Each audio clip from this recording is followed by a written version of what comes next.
Good evening. We are back with the way that we are walking this Easter celebration, this time of remembering what Jesus has done for us.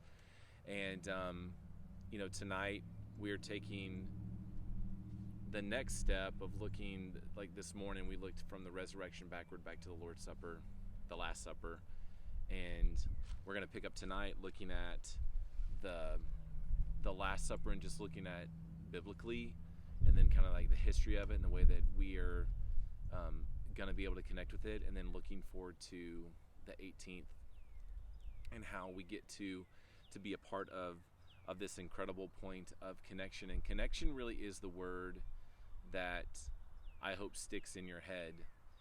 It's the word that, as I have prepared for today and as I've thought about Easter and thought about the Lord's Supper, it's the way that I want my family and myself to be able to approach this day, and what I walk forward throughout this holiday / remembrance / celebration.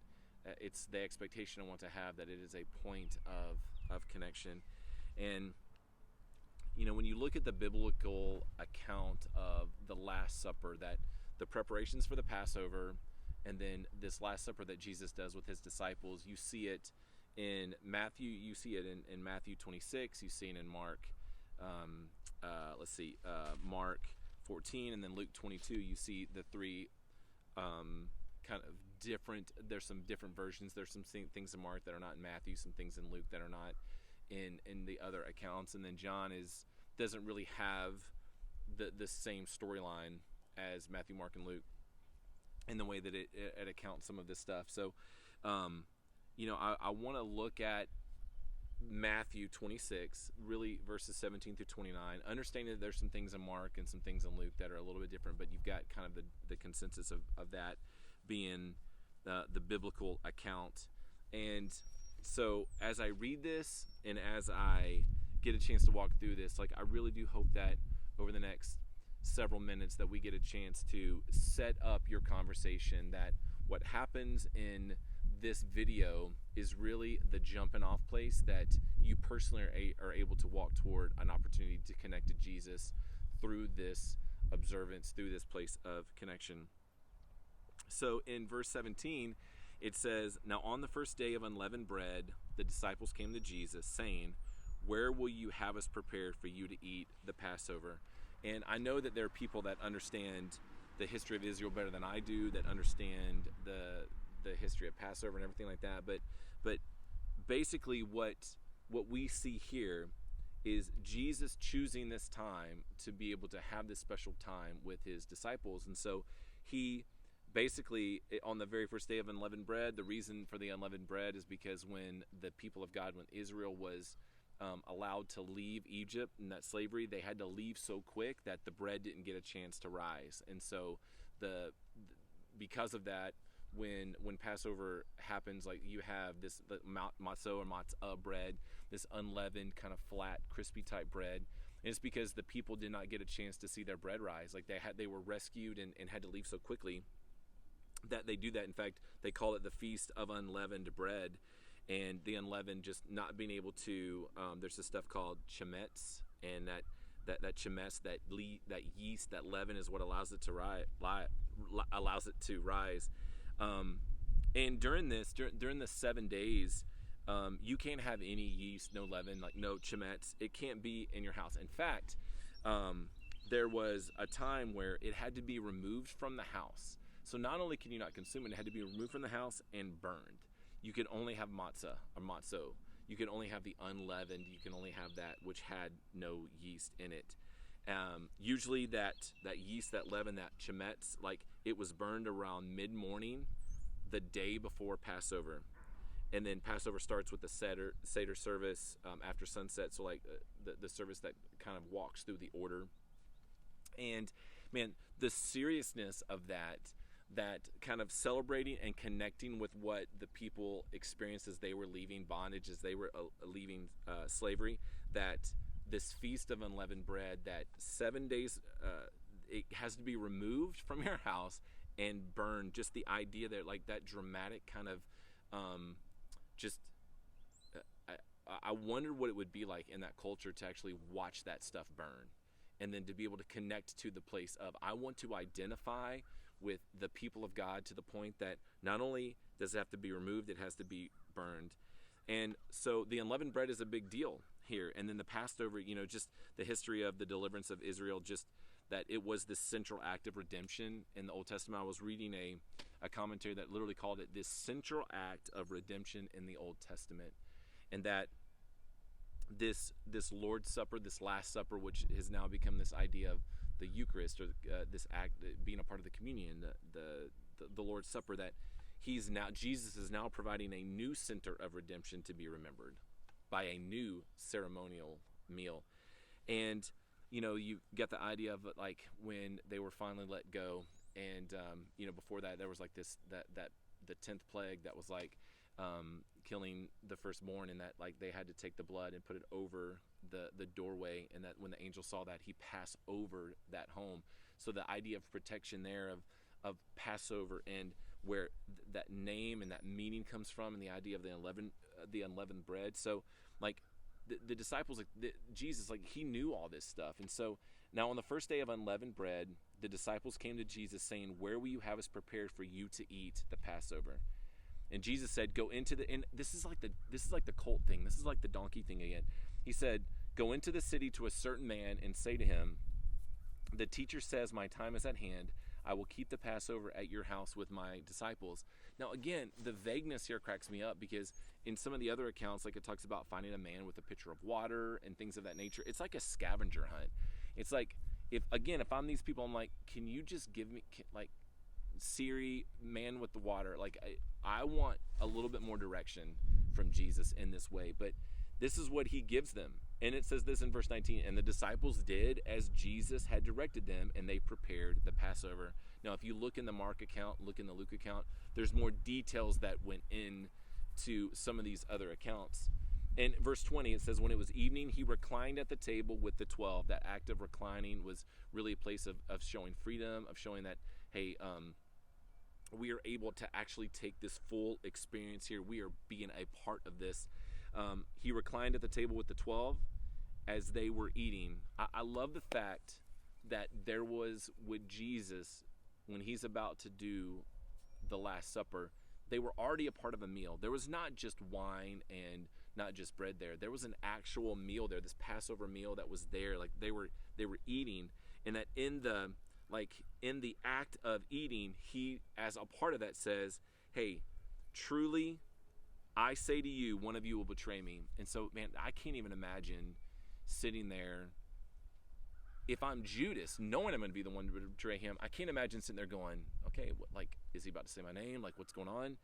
If I'm the other people, like, I'm wondering, like, man, I knew, like, is it me? Like, is there a way that I'm about to mess this whole thing up? Like, I would have been thinking, I knew it was him. Like, I would have picked out immediately. Like, I'm so judgmental, and so many times, immediately someone would have popped up in my head and be like, "Dude, I guarantee you, I'll put $50 down on the fact that it's that dude." And verse 22 says, "And they were very sorrowful and began to say to him one after another, 'Is it I, Lord?'" It's like, is it me? Is it me? Is it me? And he answered, "He who has dipped his hand in the dish with me will betray me." Well, if they're all sitting there together, it's kind of like Jesus is just letting them know, hey, listen, we're all having this experience, but it is one of you. The Son of Man, verse 24, goes as is written of him, but woe to that man by whom the Son of Man is betrayed. It would have been better for that man if he had not been born. Verse 25, Judas, who would betray him, answered, "Is it I, Rabbi?" And he said to him, "You have said so." Like, the whole story here is a pretty incredible story of just kind of like the way that this scene works out, like the dramatic nature of this. But what he is setting up is he's setting up during this central act of redemption in the Old Testament, knowing that he's about to institute another kind of central act of the way that we remember what Jesus has done, remember him himself, and remember what Jesus has done by this new ceremonial meal. He says this in verse 26 again. "Now, as they were eating, Jesus took bread, and after blessing it, broke it and gave it to the disciples." Like, the idea there is, like, if you think about it, like in your brain, like you're watching a movie, Jesus took it, he blessed it, he broke it, he gave it, and then he said. Like, the order there is very, like, it is an order of connection. It is very close. Like, as they were all there eating, Jesus took the bread, and after blessing it, after putting something onto it that meant something very special, he then broke it, knowing that this was going to institute the brokenness of his actual body, and gave it to the disciples. So this act of breaking this bread apart and then handing it out, and then he said, "Take, eat, this is my body." Now, this is my body was a new statement. That was not a part of the Passover verbiage. That is not something that was said at the Passover. And the disciples would have had to have known this. Like, they've been a part of things in their life. And as soon as he said, "This is my body," they're sitting there thinking that they're experiencing the Passover meal in one way, and then to hear, "This is my body," I wonder if it was one of those moments where everyone just got really weirdly quiet and awkward, and people did not know what to do at that point. What was their brain, what was firing in their brain when they hear him say this new statement, "This is my body. Take, eat, this is my body." And this taking, it wasn't like he was forcing it upon them and eating. It's this vital action that we're to take. So he's like, "Look, listen, I'm inviting you to take this vital thing. This is my body." And then he took a cup, and when he had given thanks, he gave it to them, saying, "Drink of it, all of you, for this is my blood of the covenant, which is poured out for many for the forgiveness of sins. I tell you, I will not drink again of this fruit of the vine until that day when I drink it with you in my Father's kingdom." What were the disciples thinking when this Passover meal took this turn where bread is being ripped and handed out, and Jesus saying, "This is my body," and the wine? And traditionally at a Passover meal, they would have 4 cups, and so however many cups were there, just to know that, hey, listen, they shared cups. And I'm going to be honest with you, as a germaphobe, I don't know how I would have handled an actual Passover celebration back in the day. Would I have been rude? I just don't know. My wife tells me that I wouldn't have been rude. I would just sucked it up and done it. And I don't know, man. Just every time I read about that, just my germophobic brain just gets freaked out a little bit. But these new things that they were beginning to experience, to hear these words talked about in Matthew, in verse 26, he says, "And then as we eat the bread," it's like Jesus knows that we should remember how he is going to be broken. And for us now, how he was broken, how he was pierced for our redemption. So for our rescue, his body was broken. That he was the only one in all of history that could be pierced, could be beaten, could be bruised in such a way that it meant rescue. And then in verse 27, that as we drink the cup, as we drink for them the wine, we should remember that his blood, that life-giving, that it was poured out. And then in Luke, Luke gives a little bit of more, even, and it says this, and it says in verse 19, "And he took the bread, and when he had given thanks, he broke it and gave it to them, saying, 'This is my body, which is given for you. Do this in remembrance of me.'" You see that on the Lord's Supper tables all over the country in churches, and you see that statement, "Do this in remembrance of me." And again, I talked about it this morning a little bit. It wasn't do this in remembrance of this meal or this celebration or this bread or this. It's do this in remembrance of me. Is our place of connection is through this experience. We observe the Lord's Supper because it is a place of connection. It is a point of connection. Who Jesus was and the experience, what he did for us on the cross and what he did for salvation, that is what we're to connect with. The Lord's Supper provides a place of connection. And man, that has been one of the hardest things for me growing up, and even today, as someone who is an adult and has been a follower of Jesus for many years, and who is married and has kids. Connecting with Jesus during the Lord's Supper and with Easter has usually been a really big challenge for me. I often don't know how I'm supposed to feel. I talked about it this morning a little bit, but just, is it joy? Is it sadness? Is it gratefulness? Is it, is it worshipful type expressions of excitement? I just really get stuck. And I think I get stuck because I don't focus on Jesus. I focus on the observance. I focus on the actual bread or the actual deal and the actual wine or juice, and I don't focus on connecting with him in his experience, because I believe when Jesus did this for the disciples, he wanted it to be a place of connection, and I believe he wants it to be a place of connection for us as well, and that we are to be a people that connect with him.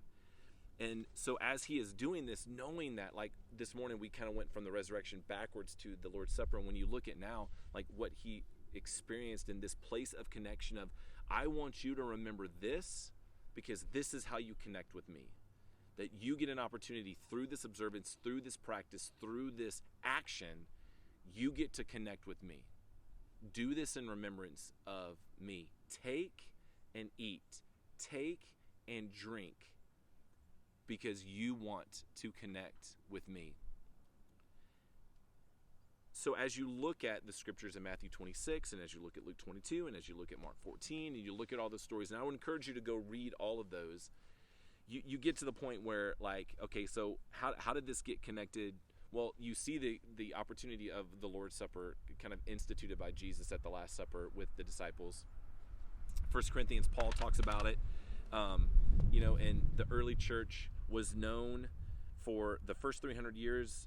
It was really celebrated as a full meal, like a full meal, and then a part of that was this observance, this opportunity as the bread, and then it would have the lamb there, and it would have the wine and things like that.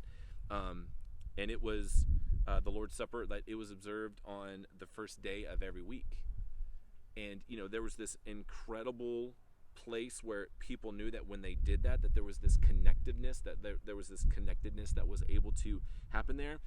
Look, after the first 300 years, the full banquet, for a lot of reasons, got turned into more of this like ritualized small meal. A lot of things I read pointed to a misuse of it. A lot of people pointed to like the religious politics. Some people were like, hey, listen, honestly, groups just got too big. We couldn't meet in homes anymore. There was a shift to it happening in the morning, and so the idea of having a full meal in the morning made it a challenge.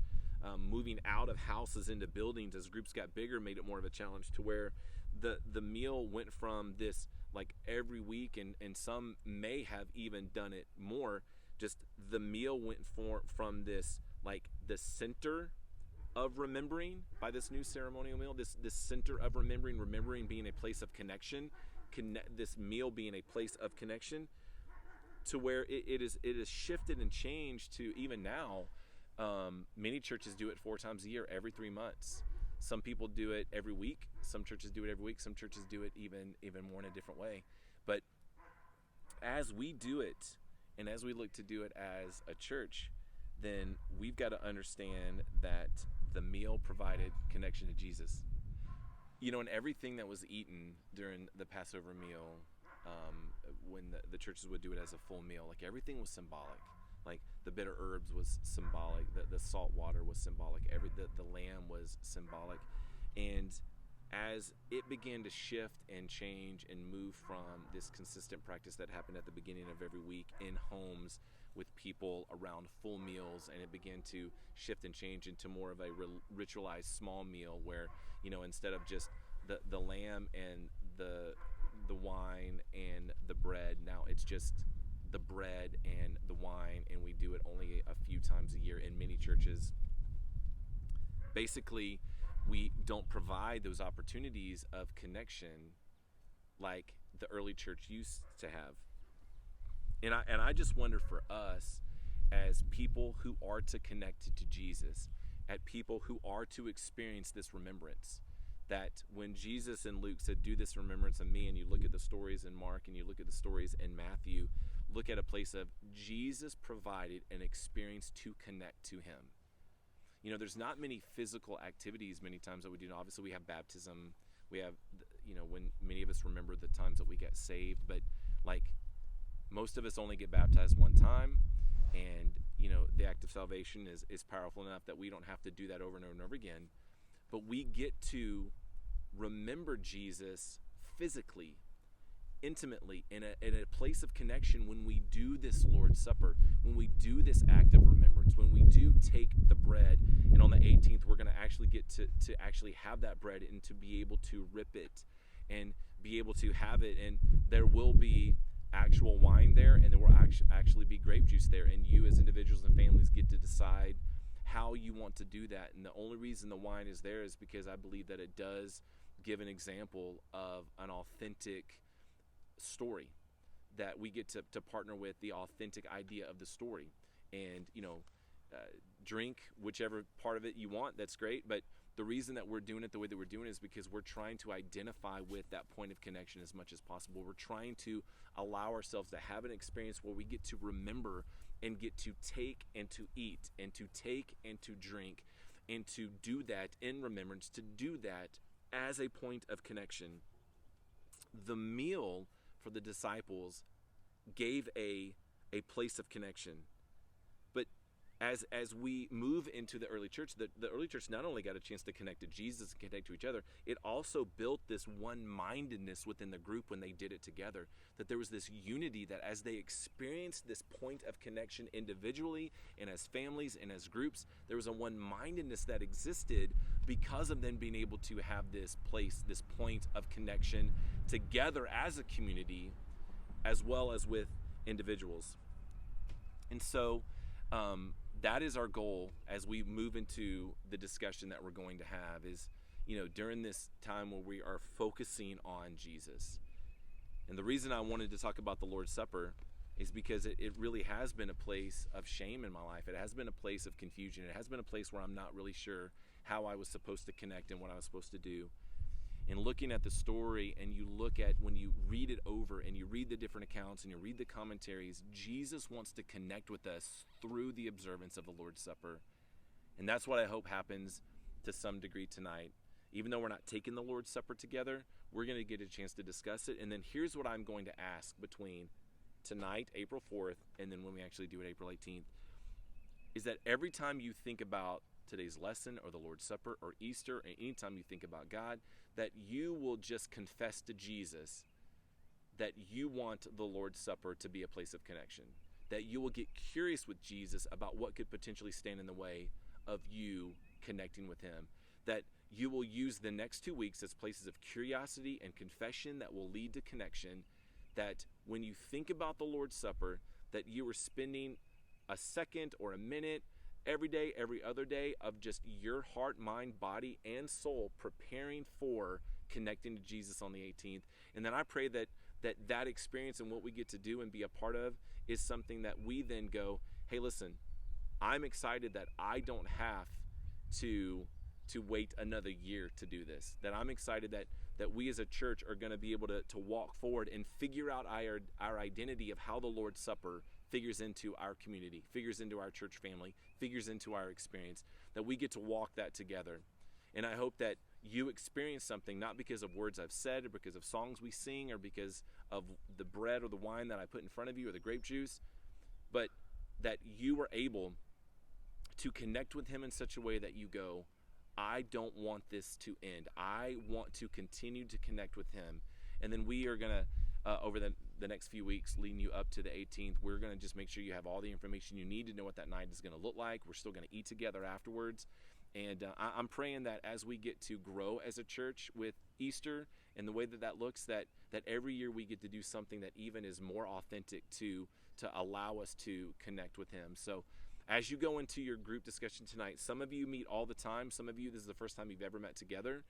I'm hoping and praying for safety and transparency and curiosity and even places of confession that you guys get to discuss, and that it is going to prepare your heart, soul, mind, and body to walk into the 18th ready to experience it and to connect to Jesus because of what we get to do together. So have an incredible night of discussion, and I cannot wait to see all of you on the 18th at the Record as we get a chance to worship together through song and stories and everything else, but also through this place and this point of connection as the Lord's Supper.